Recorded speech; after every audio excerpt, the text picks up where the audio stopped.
Hello. So, promised a video on something. Here it is.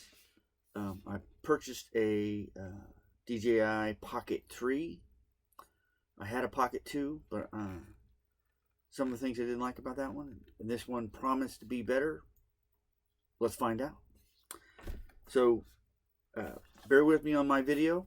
I can't use this to do the recording because I'm reviewing this, but it comes in this little nice carrying case, which you'd be surprised at how much stuff is actually in here. But let's go over that real quick. So here it is. When you open it up, inside you have your pocket, which has this nice little hard case to keep it steady. Inside the case, you've got a couple places for lenses that magnetically stay in place. Put that there. The camera is a little bit more involved. In the last Pocket 2, if you wanted the Bluetooth part of it and the wireless, you had to add the adapter. Now it's all built into one. As you can see, the screen is much bigger, and it's a little bit bigger than a Pocket 2.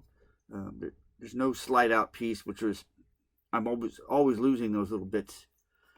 So this is nice to see that it's all integrated. Nothing comes apart. And then the lens, of course, is bigger. Right. This was the most important feature that brought me to it. It's got a 1-inch lens now, or a 1-inch sensor. And so it's a little more hefty, bigger battery. But they've reduced it all to one piece, which is nice. Put that over here. All right, what else is in here? So that's the main compartment.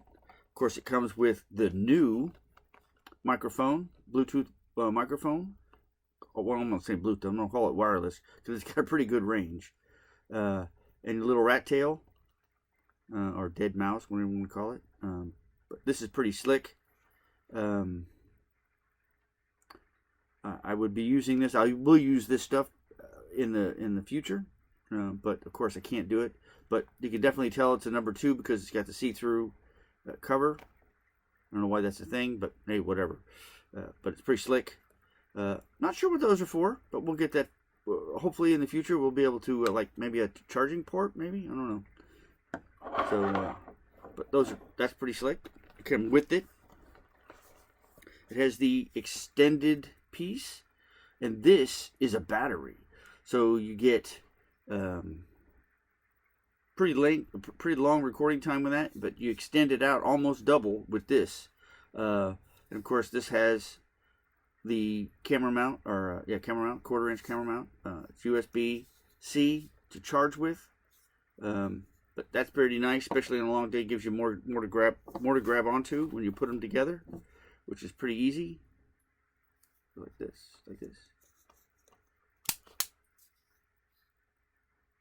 And that's very, very nice how they put on nowadays. The 2 was very hard to get on and off. It seems like it was fighting air. But you put this in, and it charges the main handle. So it's pretty slick. Tells you the battery, and it pops off just like that. Where the 2, which I wish I had the 2 side by side, but my daughter wanted it, so she got that for Christmas, or for her birthday, which is today. Happy birthday, Rachel. But this is much nicer. How that connects together and pops off. So anyway, and then you get the new fangled little tripod that acts as a handle if need be, and that screws on pretty easy. With this, like that, plugs in there like that. Then you have quite the device now, but you have a stick, so you can hold it up if need be. So it comes apart really fast. And if you don't need the extra battery, one of the other pieces it comes with is just this. And this provides nothing more than your 1/4-inch tripod mount, a USB charger, and a little bit extra room to hold on to, so you're not covering up the microphone. See, the microphone's got a microphone here, one here, one here, and of course one on the back, right?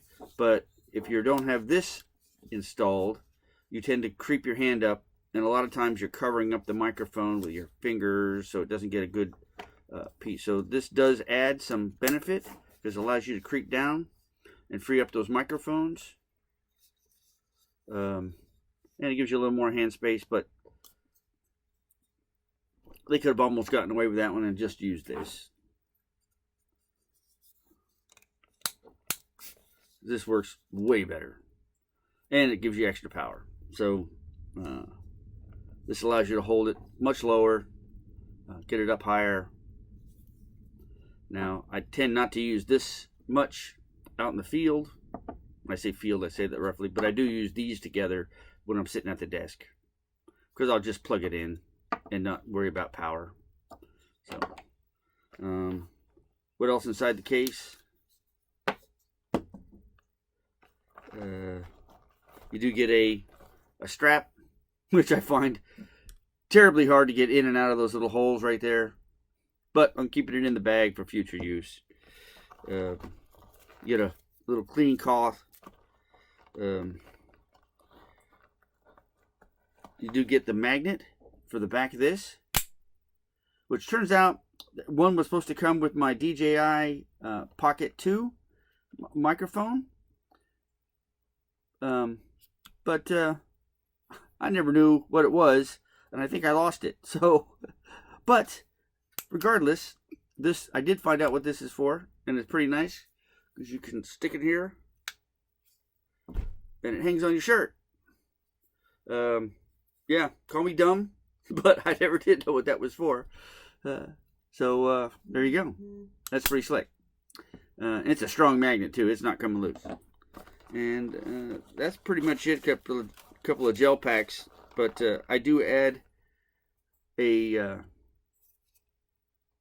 card reader and one that can do both, depending on what I'm using. But that way I can read the cards. It does take up to a 512 card.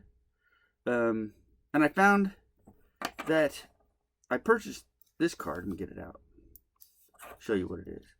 I did purchase this card, which is a Samsung Evo 256, and it would not work right away. I had to reformat it in my desktop, a full format. Took like 40 minutes. Then I put it back in and it worked fine. But the way it came from the store, it would not work. It wouldn't even recognize that it was there. So, wrong format. Although, when I put it in, it said it was the right format. So, don't know. But that's something to think about when you get a card. Make sure it's formatted correctly. Or just reformat it anyway. But I use the 128 is what I've been using. Which is like 3 hours. And this is like 6 hours of video. So, that's more than enough. Depends on what you're doing. My batteries won't even last that long. So, if I'm sitting at the desk, I use the 256. I just use the 256 for everything. And then I use this one for transfer of files and stuff like that. And then I put that in my bag too, so it's there. I have a couple of these. You never know when you need to tie something off, to hold something up, whatever. So I just have those. But anyway, that didn't come with it. But it's a nice little bag. It's soft, but with this, I'm not worried about damaging it. I probably will go with another bag, because there's outside of this, there's no way of holding it up, and I don't want it dangling around. So I would prefer a bag that stays next to me. I can get out of the way, I pull it up, get my stuff. Because this one, while it fits everything that it came with, it fits nothing more really. And you always need other things. There's always things you need, right? So Anyway, so, and it all goes back into here, pretty slick. Goes in there. This goes in here. I think I got it the wrong way. There you go. And then this goes in here in the middle, all the way at the bottom. This goes in on top of it. Let's make sure this is on right. That. Oh, wrong way. There you go. That goes in like that. It's all protected, doesn't move. Kind of interesting. And then that goes in like this.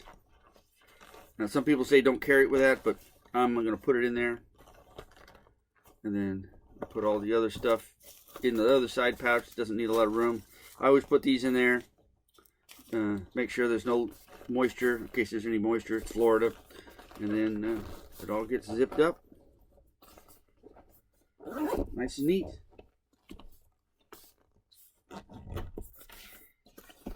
And that's the opening, right? So, now that, and that's the way it comes, right?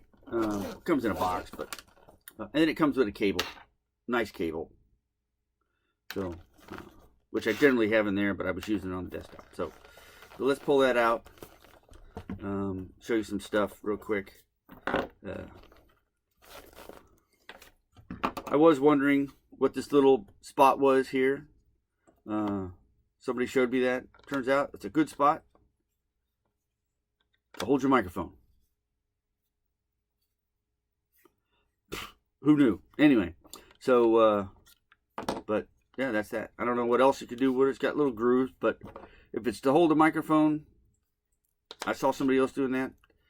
Great. If it's got another use, somebody tell me, because I can't figure it out. But that's the only thing I can think of to do.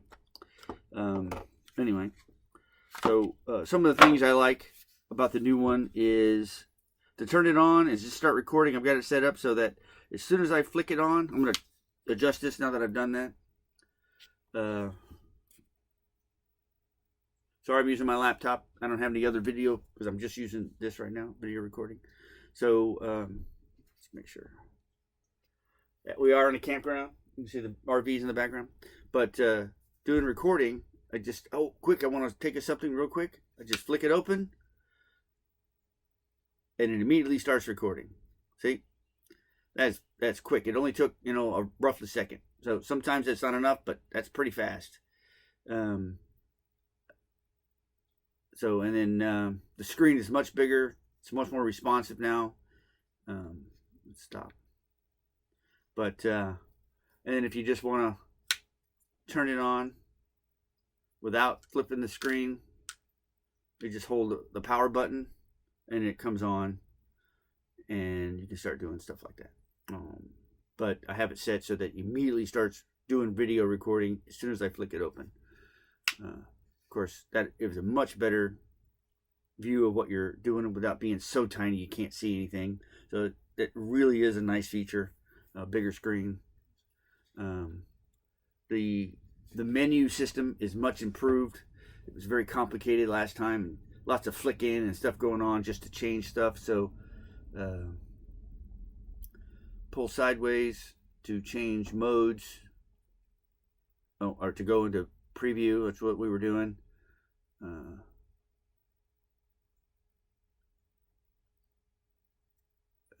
And it's always exit. So if you go to something, if you go to settings, you always exit that way. So whatever way you go. So settings, it's pretty simple.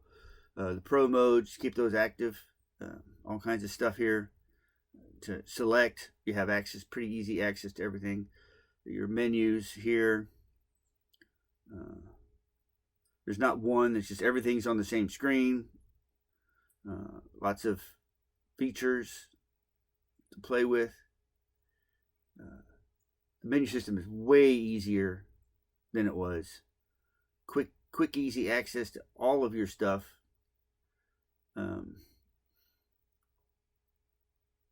All your menu options. You can select different quick modes. You see I've set up some, so I can just simply set them up really fast and get to them. You know, so it's pretty fast. They improve the menu system tremendously, but the PC resistance of this camera is the sensor. The absolute sensor is just wonderful. If you come from a Pocket 2, well, it was okay. This sensor is just fantastic. It's hard to believe that they managed to jam it in that little screen. There is even some zoom capability. It's all digital, mind you, but they're oversampling so that you can zoom in 2 times, which does help for most part. So it's pretty nice. But overall review so far, and I've used it on some of the videos that I've taken, and I'm of course learning, but no formal instruction on video editing or anything like that. So, and I've changed video. Now I use Final Cut Pro, which is much better, but it's a learning curve, so I'm relearning that. But the videos in here, the Mimo app is, yeah, no. So while it's good to import your stuff with the Mimo app, the AI editor in there is just horrible. But Final Cut Pro is great. But the screen is better. The form factor is a little bit bigger. But I understand because they're jamming more stuff in it, so that it makes sense. Of course, the 1-inch sensor is fantastic. But if you're, now the price went up. Yeah, well, all the prices went up. Go to the gas station. Right now they're down, but generally it's up. So, but yeah, $669, $664, something like that for the more option on DJI. So it's expensive. Your camera takes a pretty good videos, but there's some things you can't do with the camera. It's hard to track. One of the nice things about this is you can set it up, and I'll do that in my next video. I'll set it up and it'll follow me around, even though really well. The Active Track 6 is great. It's just wonderful. A lot of features that I'll probably never use. I don't want to get into the T-Log. I mean, yeah, I try it. You can see the video on even on this camera, which is 6 years old on my laptop. It's okay, but it ain't great. This will do a whole lot better, but it's the only thing I got to work with today. So anyway, thanks a lot for listening. That's my review. Would I buy another one? Yes, I would. Is it better than the Pocket 2? Leaps and bounds better than the Pocket 2, and the Pocket 2 was great. But this is way better. The screen is better. The form factor is a little bit bigger. The lens or the sensor is what makes this worth it. The focus features of it are fantastic. So from common tech guy, I'm not even a common tech guy. I just buy stuff that I like to play with. I'm not trying to make money on any of this stuff, but this is a great little device. I'm going to use it to record stuff for my grandkids and kids and post those up. So, but that's what I intended to buy it for, intended to use it for. So I like it. I would buy it again. I'm not, I don't have regret buying the new one. And my daughter likes the 2, so we're good to go. So thanks for listening. See you next time. Bye.